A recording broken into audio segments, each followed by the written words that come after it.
Hi guys, welcome to our daily encounter. Psalm 7 is attributed to a situation with Cush the Benjaminite, in which possibly this Cush had uh, basically brought false accusation against David before Saul, and that he had been accused of treason and some type of conspiracy. And of course, Saul would have been all more than ready to take on those accusations, or take those accusations, and he would have been very ready to believe those accusations as they came to him. And so David would find himself in quite a predicament, as expressed here in Psalm 7. And this might be the reason why there's so much about David's innocence in the psalm. Time and time again, he talks about there's no injustice in his hands, or he's never rewarded evil to a friend or anything like that, never plundered anyone who was his adversary, so on and so forth. He talks about his innocence a lot in the psalm. And again, it might be because he's being slandered by this person by the name of Cush.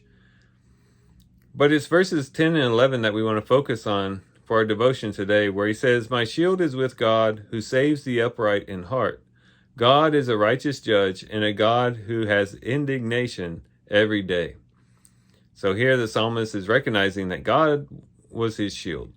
He previously said the righteous God tries the hearts and minds. And then he says in verse 10, my shield is with God who saves the upright in heart. Again, this cry of innocence, of his own integrity.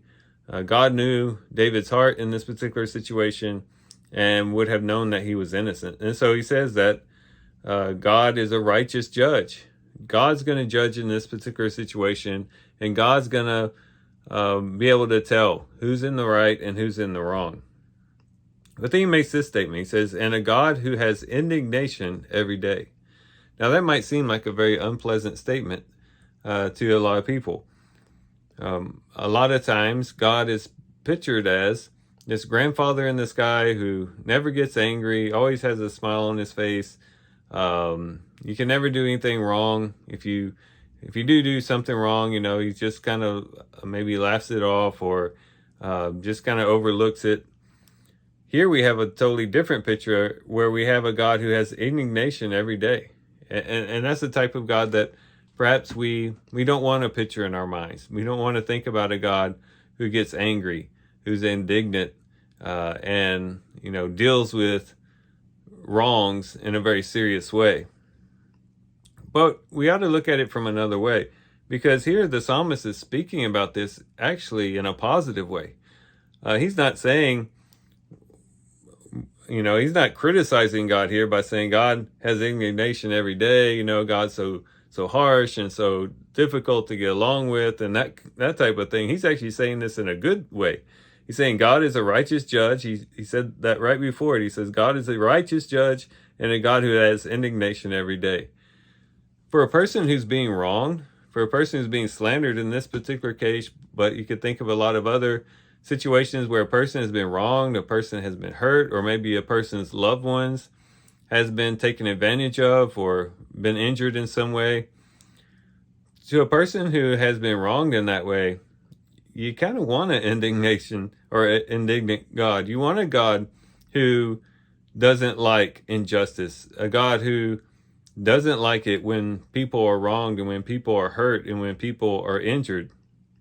You want a God who is just. You want a God who gets angry when wrongdoers do wrong and they seem to get away with it.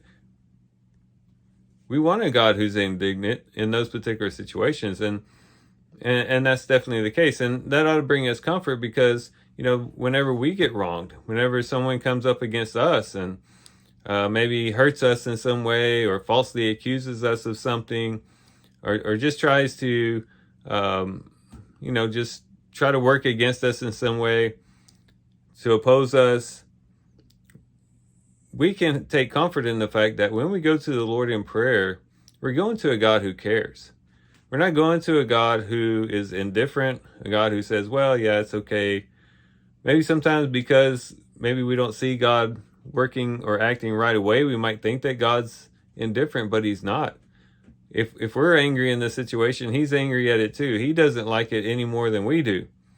Now, he has his reasons, perhaps, for not stepping in right away. He has his reasons for maybe waiting a little while, but we do have the promise that God does render justice, and that God is a righteous judge, and that he will work things out in the proper way. And so we can take comfort in that, especially in those times when we're injured or our loved ones are injured, or we just hear about injustices in our society in general. We can know that God does care, and he doesn't like it any more than we do. He just is going to work it out probably in a way that we don't understand, and we can't perceive at this particular moment.